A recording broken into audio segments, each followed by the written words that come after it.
संतोष देशमुख हत्या प्रकरण राज्यभर गाजते। या प्रकरणाच्या पार्श्वभूमीवर विरोधकांनी धनंजय मुंडे यांच्या राजीनाम्याची मागणी केली आहे। या मागणी दरम्यान सोमवारी धनंजय मुंडेंनी अजित पवारांची भेट घेत राजीनामा दिल्याची माहिती समोर आली होती।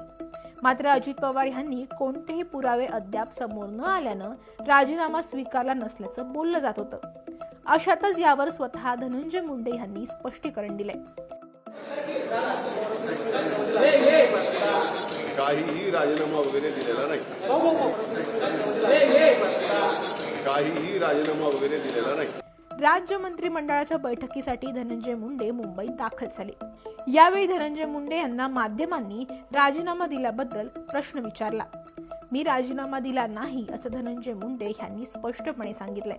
त्यामुळे धनंजय मुंडे यांनी स्पष्ट केल्यामुळे आता राजीनामा दिल्याच्या चर्चांना पूर्णविराम मिळालाय। वाल्मिक कराड हा धनंजय मुंडे यांचा निकटवर्तीय असल्याचं आता जगजाहीर झालंय।